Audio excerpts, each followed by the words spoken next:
Hi, my name's Catherine from Crime Psych and welcome to this video. In this video we're going to take a look at Osama Bin Laden and we're going to have a look at the psychology behind some of his actions.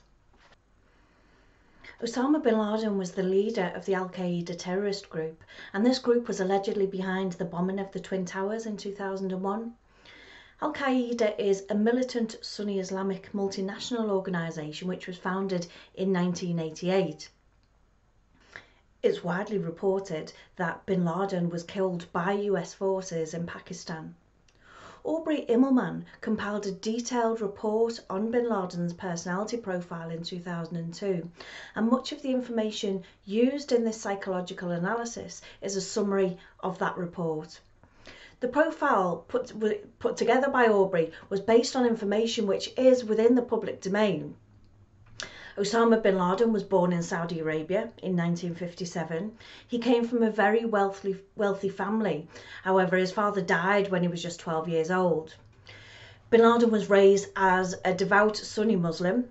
Due to his family's wealth, he was very well educated and studied economics and business administration. At university, Bin Laden's main interest was religion, where he was involved in both interpreting the Quran and the Jihad and other charitable work. Other interests included poetry, black stallions and association football, and he followed the English football club Arsenal. He was married numerous times and he fathered somewhere between 20 to 26 children. In 1979, Bin Laden became radicalised and supported the Mujahideen, who were freedom fighters. When the Soviet Union invaded Afghanistan, this group was successful in ensuring that the Soviet Union signed a withdrawal agreement in 1988. It's this fighting determination to overcome suppression that became Bin Laden's underlying force. He was extremely vocal in Western governments and societies, and according to Michael Schur, a former CIA analyst, I'm sorry if I've said that wrong, Bin Laden was motivated by a belief that US foreign policy had oppressed, killed or otherwise harmed Muslims in the Middle East. And this is evident in a public quote in which he stated, "They hate us for what we do, not who we are." Bin Laden had criticised the US for its lack of spirituality and religion, and he'd called upon all Americans to reject the immoral acts of fornication, homosexuality, intoxicants, gambling and usury.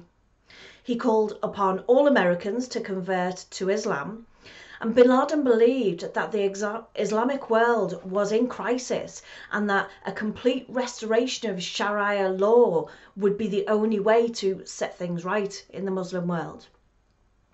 Some people have questioned whether Osama Bin Laden was suffering from some kind of messiah complex or some form of mental illness, such as psychosis, paranoia or mania. Aubrey Immelman wrote this section, which I'm going to read out to you now. Bin Laden's blend of ambitious and dauntless personality patterns suggests the presence of Milton's unprincipled narcissist syndrome. This composite character complex combines the narcissist's arrogant sense of self-worth, exploitative indifference to the welfare of others, and grandiose expectation of special recognition with the antisocial personality, deficient social conscience, and disregard for the rights of others.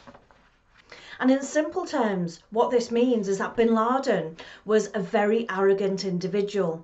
And this is really unsurprising given his wealthy upbringing. He had an inflated sense of self-worth, and he showed no concern for the welfare of others who he seen as working against him. And this lack of empathy for others allowed him to carry out the horrific attacks that he did. He showed evidence of having some antisocial personality disorder, and those who have this psychiatric illness are impulsive, irresponsible, often engaged in criminal behaviour. Somebody with antisocial personality disorder would typically be manipulative, deceitful, reckless, and won't care for other people's feelings. And psychopaths are considered to have a severe form of antisocial personality disorder. And Dr. Aubrey Immelman and Dr. Gerald Post, who was a renowned CIA political profiler, suggested that there was evidence that Bin Laden was a malignant narcissist. And this means that he would have displayed paranoid traits and destructive aggression. He would also have had an excessive preoccupation with himself and an inflated admiration of himself. And Bin Laden had an exaggerated sense of self-importance, a need for admiration and a lack of empathy. And in the final part of the analysis, Dr. Immelman wrote that a major implication of the study is that Bin Laden doesn't fit the profile of the highly conscientious, closed-minded religious fundamentalists, nor that of the religious martyr who combines these qualities with devout self-sacrificing features.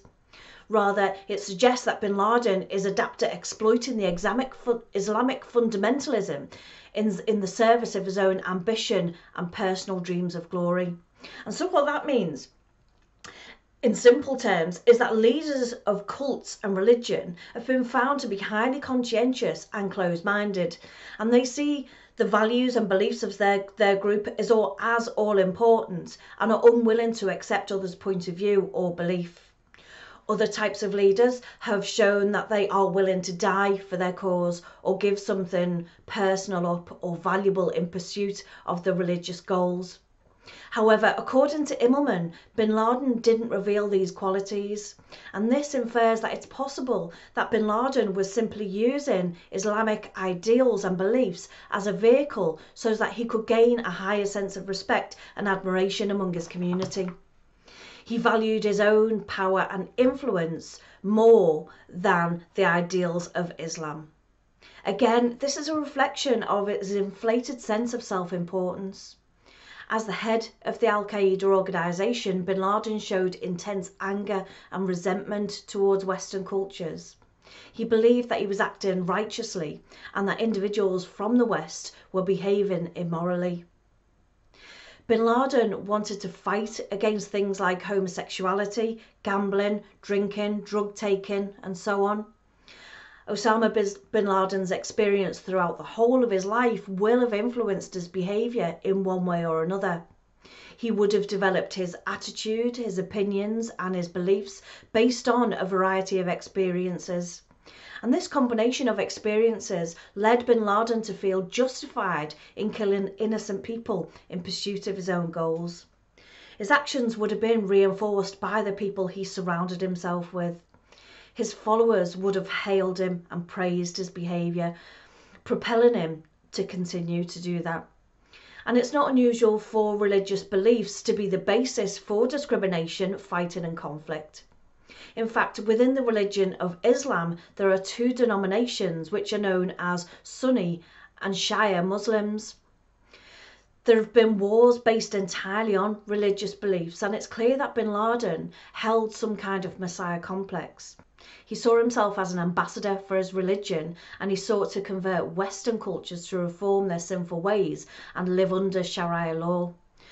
This toxic mix of personality, social standing, financial influence and lack of empathy led to the terrorist acts which have killed many innocent people.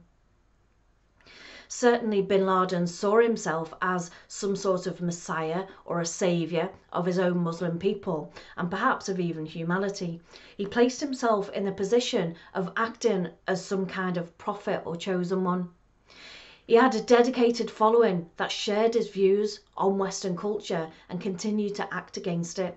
And these followers will have seen Bin Laden as a messiah or as a chosen one, and they're likely to see him as a martyr who was killed in pursuit of their goals. And therefore, it's unlikely that the death of Bin Laden would mark an end to the al-Qaeda as a terrorist organisation. In an ideal world, we would respect other people's views and religious beliefs and accept that there is no one defining religion. However, this is extremely unlikely. There will always be differences in opinion and differences in beliefs that lead to conflict. We as humans become passionate about religious beliefs. More often than not, we're unwilling to accept that another group of individuals might be right and we might be wrong. We see their beliefs as so wrong and far out from our own that we become angered by it. And within the religion of Islam, there's a belief that there is no deity except for Allah, and Muhammad and his prophets and his messenger. Christians believe that Jesus is the Son of God and the Saviour of all people, whose coming as the Messiah was prophetised in the Old Testament. Even Hindus believe that Brahman was the one true God who is formless, limitless, all-inclusive and eternal. Judaism is characterised by a belief in one transcendent God who revealed himself to Abraham, Moses and the Hebrew prophets, and by a religious life in accordance with the scriptures and rabbinic traditions. All of these religions cannot be right at the same time, and therefore conflict arises as each group believes that they're right, and sadly these conflicts will exist as long as humans do. In conclusion then, Bin Laden was driven by his religious ideals, and there's evidence to suggest that he used the ideals of Islam to gain a higher status and admiration among his community and followers. He showed very little empathy and understanding towards those who disagreed with his ideals, and he had a great sense of self-importance. Thank you so much for taking the time to watch this video. I do appreciate your feedback. If you want to leave me any comments below. If you have enjoyed it, please hit the like button and subscribe. Let me know in the comments below. Let me know what you think of Bin Laden's behaviour. Again, thanks for watching. Bye for now.